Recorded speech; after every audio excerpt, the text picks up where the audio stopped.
Snapchat, good morning, what's going on? Today we're doing a little follow-up question and then the final installment of this week's investment mini lessons. Follow-up question, where is this information coming from? Where did I learn it? Do I have a mentor? Blah, blah, blah, blah, blah. Do I have a college degree? Came up like 100 times.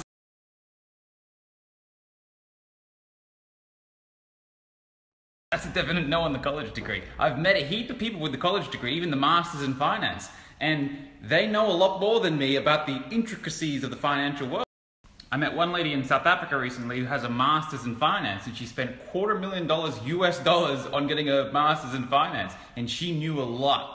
Some of the things that she was talking about, I have no idea what the fuck she was talking about. The thing is, at college, they teach you the shit that you don't need to know to actually make money.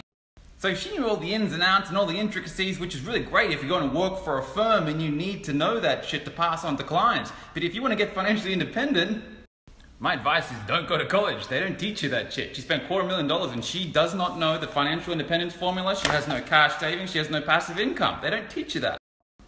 Remember I showed you the wealth pyramid yesterday? The cash savings down the bottom? That for me started around about 7 years old. I discovered that in birthdays and Christmas, I don't need shitty toys. Why I want more toys hanging around the house? I got a big toy chest filled with the fucking things. I said to mum, dad, sister, brother, grandparents, I said to aunties, uncles, everyone, I said I want cash for my birthdays. I said I want cash for Christmas. I said I want cash for Easter. Well, I want big chocolate, sugary fucking cancer Easter eggs. Give me cash. I want the cash. I don't want fucking chocolate. I said it's better for you, it's better for me, it saves you time, you don't have to get in the stupid car and go to the stupid shop to go to the toy shop, which you're not that inspired to do anyway. I said whatever time that was going to take, add your hourly rate to that in cash. You save on parking, you save on wear and tear in the car, you save on fuel in the car to go to the shop and get the card, the $8 card with the thing that I'm not going to read anyway and throw away. Put that into cash, give me the cash, I want the cash. And I said that because I had a dream when I was younger. I was going to be rich, going to be a millionaire, I was going to have fast cars, a nice house, it wasn't going to work. That was my dream from a very, very young age. I knew I needed cash, I knew I needed to learn how to invest.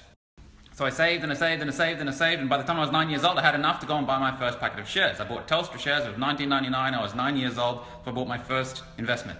And then I kept saving more and saving more and saving more, and Telstra paid a dividend, so I reinvested the dividend, and then I was in my teenagers, and I learned to trade CFDs and options, and then I just grew from there. I learned hands-on. But the important thing that you might want to understand is my framework has always been financial independence, grow wealth, get money. I don't care about degrees. I didn't waste my time and focus and attention learning the intricacies, spending years of my life learning stupid shit that you could just pay an accountant or a bookkeeper to do. They went to college to do it for you. Pay them to do it. If you want to get a job and go and work for a finance firm, go and get the college degree. If you want to make money, learn to make money. Go straight to the source. Learn to make money. Here's a good start. So today we're doing the final installment of this week's investment mini lessons. I want to share an idea called time diversification. In the passive investment section of Infinite Prosperity, we teach 5 dimensions of diversification. I mentioned this the other day. The 5 dimensions are companies, sectors, asset classes, time, and speculation. The 4th dimension is time, and I'll talk about that a little bit today. I'm going to introduce some ideas and concepts. First, I'll start with the big problem, and then I'll talk about the solution. The solution being time diversification. The problem being timing the market. If you're an investor, you may not be a good speculator. If you're a first-time home buyer, you might not know a lot about the property market and the property cycles. So when you go and buy the house, you could be getting at the top of the market could crash right after that, and you got bad timing. Sure, property market goes up over a long enough period of time, but if you're only buying 2, 3, 4 properties in your whole entire lifetime, you can fuck the timing on all of them. So essentially, you could be in a situation where you're saving, buying property, doing the right thing, but if you get the timing ballsed up, you could mess shit up. You could really set yourself back 20, 30 years. So there's a luck component in there. Even if you're a property expert and you know the cycles, you can still get it messed up. The best speculators in the world get it wrong. It's a bit of luck.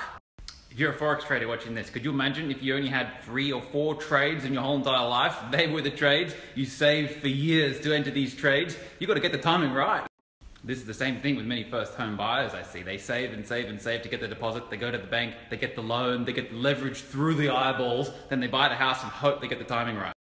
That's some crazy shit. Hope is not language that you use in a real financial plan. Hope and pray, fuck that. Here's how you get around it. You need to do time diversification. Remember, when you're investing in sound asset classes, the asset classes like property, index funds, the stock market that have gone up since the beginning of time over a long enough period of time, it's not about timing the market. It's about the time in the market. There's a difference. Time in the market is investing. Timing the market is speculating, is trading. Remember, on day one of this bloody mini-series, I said, many people fuck it up. They think that they're investors, but actually they're speculating. Know the difference. You got to know the difference. Take a screenshot. Please take a screenshot and save this and go over it every single day. You got to know where you are and what you're doing. Both are amazing. You can know both and do both and learn both and use them in conjunction with each other. But if you're doing this and you think it's this, you can mess things up. So let me give you an example of someone who in everyday society and mainstream culture would be considered a very savvy financial person. Let's say straight out of high school, they go and get a degree or some kind of trade or something and they start earning decent money. Let's just say $1,500, $2,000 per week. Let's just assume that they've read a couple of books, maybe The Richest Man in Babylon. It was one of the first financial books I ever read as a young kid. And they save 10% of their income. Let's round it up to $200 a week. Let's say they were super diligent. $200 per week times 52 weeks per year times 6 years. They did this for 6 years straight. They saved a nice little kitty there, 62 grand. That's it, got the 62 grand, got the good job, we've got the good savings, I'm very diligent with it and very disciplined. I'm gonna go buy a house. First home, let's go. I'm gonna get into the property market. They go on to realestate.com.au, they find the place, they go into the bloody Saturday walkthrough inspection, they love the place. They love the real estate agent, they love the place, they go to the bank, they apply for the loan. Loans are good, the income's good, the savings are good, the kitty's good, the deposit's there. Maybe they need to put down a $50,000 deposit. 50K out of their 62 is a deposit. So they go and buy a $500,000 home, first home. They move in. Now, because they're putting down less than 20% of a deposit, they might have to do a little bit of mortgage insurance, which increases the cost just a little bit. Signed, sealed, delivered, move-in day. Boom! They go and stand in front of the house and they put the photo with next to the sold sign. They put it on Facebook and everyone blows up. Oh my God, first home buyer, so fantastic, blah, blah, blah, blah. Let's do a little summary. What's happened to their liquidity, their savings? Well, he had 62,000 initially, then he had to put 50 into the deposit, and now he's got 12 and a bit thousand in cash. On a $450,000 loan with 4% interest and a little bit of tax, the monthly repayments are in the order of $2,940 per month. So now they're paying $677 per week for the privilege of having that to being a homeowner. Let's assume they came from a rental, which was just $500 per week. That's normal. The weekly running costs just went up $177 per week. That was their savings figure. So now they've got $12,000 in cash plus no savings. This particular individual now needs to make a choice. Does he lower his quality of living, his standard of living, and keep their $200 per week savings? Or does he have to sacrifice that $200 savings and not save anymore? Story gets juicier. Let's just say he bought it in September 2008, right at the fucking peak of the property market, right there. First year as a homeowner, the property's just gone down 30%. 30% of the 500. The property's lost $150,000 in value. Let's do a summary. You owe $450,000 because we discussed yesterday in the first 8 years you pay down nearly fuck all. The value of the house has dropped to $350 and you're good for $12K in the bank. Your expenses are still $677 a week. You're still paying the interest on the $450 that you've borrowed, but now the house is only worth $350. You got no savings. You're in stress. You got yourself in a situation of $100,000 negative equity plus $12,000 savings in the bank. You've got negative $100,000 net worth, $450 in debt, and sweet bugger all in savings. What are you going to do? Walk away? You sell the house, you walk away, you still owe the bank $100 grand that you didn't have in equity to back it. You're stressed. Here's what people do in this situation. They put on a brave face and they keep going to work and hope that they don't get fired and lose their job. Then they're homeless and fucked. That's not investing. This is what every scallywag thinks is the right thing to do. And sometimes they get it right. Other times they don't. It's because there's pot luck, they're not investing, they're speculating. And sure, if they write it out, they'll be fine. Eventually, if they write it out, they'll be fine. Who wants that? Who wants future wealth? You want your wealth fucking now. Let me show you another way. There is another way. Same guy, same degree, same income, same $200 a week savings, but he did a consult with me first. By the way, this is one potentiality. There's hundreds, thousands of different things, and this is not specific financial advice. Same as before. Week 1, save $200. Week 2, save $200, and so on. That's pretty straightforward. Here's the first point of difference. After 3 months, you're going to go and increase the savings by 10%. If you do this every 3 months, just a little increase, you won't notice it. So after 3 months, you're now saving $220 a week. That's a major key. If you can do this, you double your savings every couple of years. Force it and automate it. Pay yourself first. This savings is your money. It's your wealth. If you don't value yourself, you won't want to save too much. You want to give your money to other fucking people and other brands. Constantly pushing your savings figure into where it's uncomfortable is called keeping yourself poor, making yourself rich. That's what we teach in Infinite Prosperity. Constantly stretch and expand your savings. And when you value yourself and you save and you're diligent with it and you increase the savings and you say, you know what, I'm valuing myself more and more every 3 months, you will attract more money. Watch it happen. After 6 months of doing this, you've got yourself $5,000 in savings. Time to invest. No, you don't have to wait 6 years to save up enough for a deposit. Start.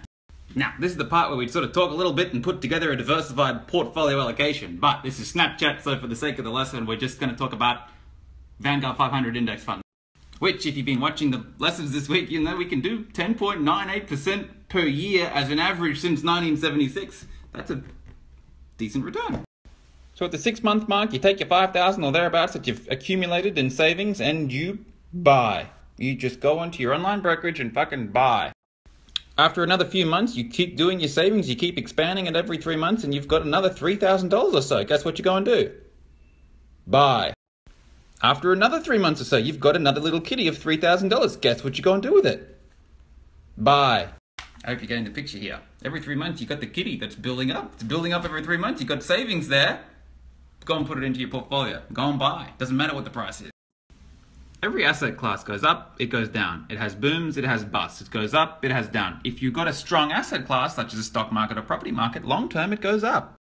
So if you choose a consistent time period, such as 3 months or 6 months, and you just buy, over time and distance, what you're essentially doing is you're approximating the mean of the market. So, if the market goes up, you've got investments in there that are rising in value. You're cheering. And if the market goes down, guess what's happening in 3 months? You're buying in. You know you're buying in ahead of time. So guess what's going to happen? When the market goes down, you can buy more stocks at better value. So you're happy if the market goes up, you're happy if the market goes down. You know that sometimes you'll buy above the mean, sometimes you'll buy below the mean. Over time and distance, you'll buy the mean of the market. So where's this necessity for timing? There is none. This is time diversification. You transcend the need to time the market. And when you're investing, it's not about timing the market. So let's check in with our friend. Remember, after 6 years doing the initial saving thing, saving for the deposit, after 6 years, he had around about 62,000 in savings. Not bad. With my suggested model, after 6 years, he will have $157,000 worth of liquidity, and it will be liquid. Remember the prosperity formula. Liquidity is a major key. You got $160,000 in index funds. You want the money?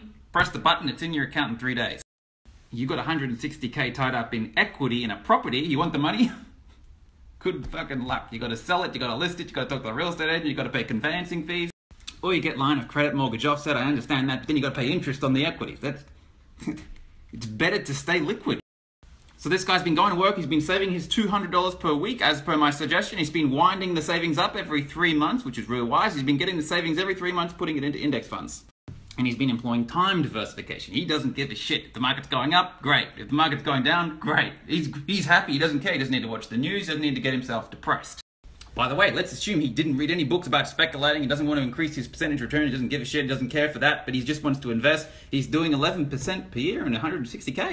That's $17,200 a year in extra income just from his investment return. No debt, $17,000 a year cash flow. He's liquid, he's nimble, he's moving his hips. He doesn't need to have a fucking Facebook post about buying a house. He's doing all right. And none of his investment philosophies so far have relied on any kind of market condition or timing. There's no luck, it's just a consistent every 3 months you go and buy. And because this lesson is getting completely out of control, it's going to be a quick one. Turned out not to be a quick one. Let's just fast forward 10 years real quick. The 6 year initial savings and then plus 10 years. Let's say the property market turned around. The initial guy who went and bought the property, his property ended up doubling after 10 years. It went from 500K into $1 million, which, given the scenario, is not realistic. But let's just assume it did. Cool, he's got the $1 million house. What's he going to do with that? What do you do with that? Can you access the million? Can you use the million to go and buy breakfast? Is it generating any degree of income? No. He's still paying the fucking mortgage. After 10 years, how much has he paid? Not that much. Remember the amortization graph. But hey, you got a $1 million house. So that's a cool thing to talk about down the pub. Let's just say he wants to go and sell the house. He gets the $1 million cash, then he's got to pay the rest of the mortgage off. Probably still owe $350,000 or thereabouts on the thing. So you got to pay the $350,000, then you're left with $650,000. Then you got to factor in all the interest you paid during that 10 years. If your fridge shat itself, you probably had to pay for that. New roof, new paint, new landscaping, new grass, all the bullshit. When you factor in all the costs, what's he left with? A little bit of equity growth. You might be left with 400,000, maybe 400,000 worth of growth from doing the property. What you gonna do with that? Go and do it all again? Meanwhile, our other friend, the guy who did the consult with me, he did the 6 years of initial savings plus 10 years forward. Remember, we're fast forwarding 16 years. He is a millionaire, liquid millionaire. He's a liquid millionaire. He knows how to generate 10% per annum. So $1 million liquid, 10% per annum is $100,000 a year, passive. He makes 100 grand a year doing nothing. How's his 16 years been? How's his quality of life been during that 16 years? Well, he might not have been able to put the post on Facebook about buying the home. He might have been renting. Might have lived in fucking penthouses. But he stayed liquid, he stayed nimble, he didn't go into debt once. Now he's a millionaire, now he generates 100 grand a year passive doing fucking nothing. He's probably reached infinite prosperity, financial independence. And you think he was ever stressed about what's happening in the market? Do you think he was worried about a global recession? He probably rode through a global recession during 16 years and he probably made a lot of money from it. He probably loved it. So, I hope that was a beneficial lesson. That was vastly longer than what I thought it would go, but I hope that was beneficial. If that helped, please let me know. I appreciate it.